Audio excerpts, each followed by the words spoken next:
So, Mayor, why are you taking on a fellow who looks by every appearance to be? Is that the recording device? I'm recording it. Yeah. Oh, all right. So Okay. he looks like a local Joe Biden, avuncular, friendly. It's a stretch. What's your thought? Why take him out? Look, I think if you look at it from a job performance standpoint, I think it's time for change after 16 years. I think whether you look at the jails, whether you look at the taxes, whether you look at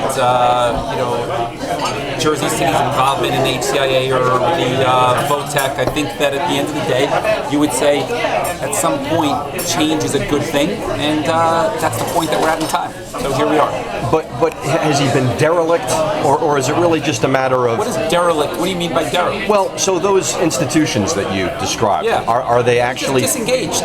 Like, I think ultimately he's disengaged, and the byproduct of disengagement is, a poor product for residents, right? I think a lot of the things he said in your interview speak to the fact that he has a constituency of just a few mayors. He outlined that.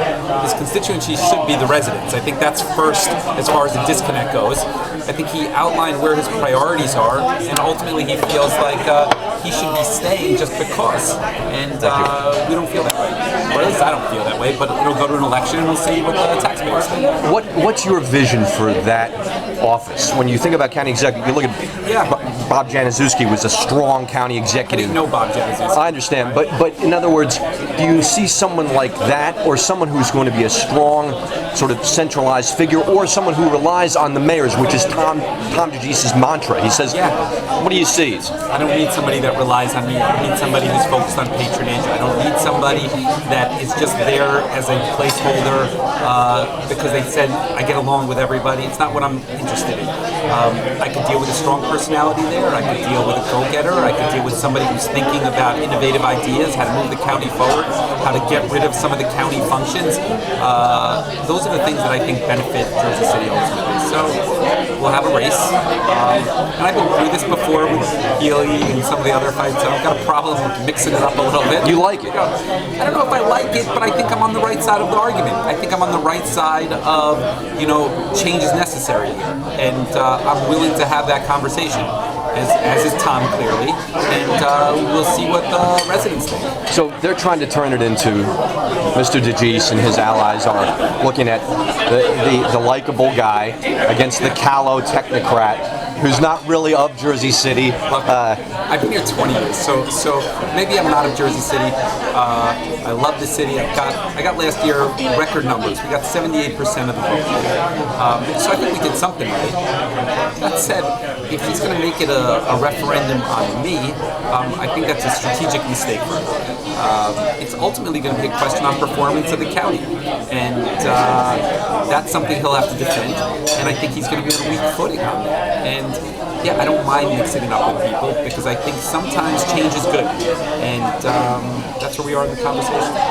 He said some pretty raw things in that interview. Anything stick in your craw? I mean, look, a lot of personal stuff. I'm not going to go there with him. I'm going to look at it and say we're going to find a candidate next year, Brian, myself, Ravi, Roque, that represents all of Hudson County. And is going to be more engaged and fresh energy. And I'm not going to say anything personal about the guy. I actually think Tom DeGise is a nice guy. It doesn't mean he's a good county executive, but he's a nice guy, and I wouldn't say anything disparaging of him. And would you describe yourself as a nice guy? I mean, it depends who you talk to. I think I'm nice in some circumstances, and I think that sometimes being direct, people don't appreciate it.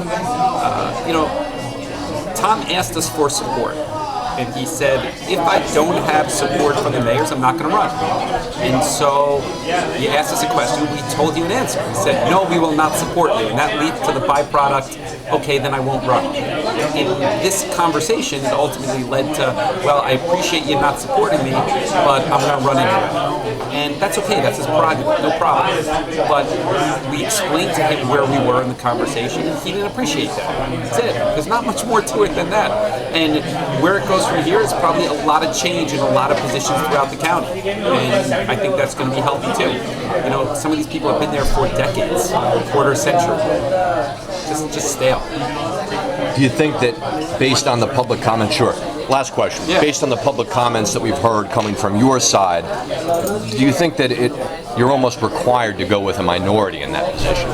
I think there's a lot of positions, and I think that you can make sure that that ticket is representative of all the different constituencies here in Hudson County. That said, the priority is not necessarily finding a minority for any specific position. The priority is finding a qualified candidate that's going to be engaged and push every community forward.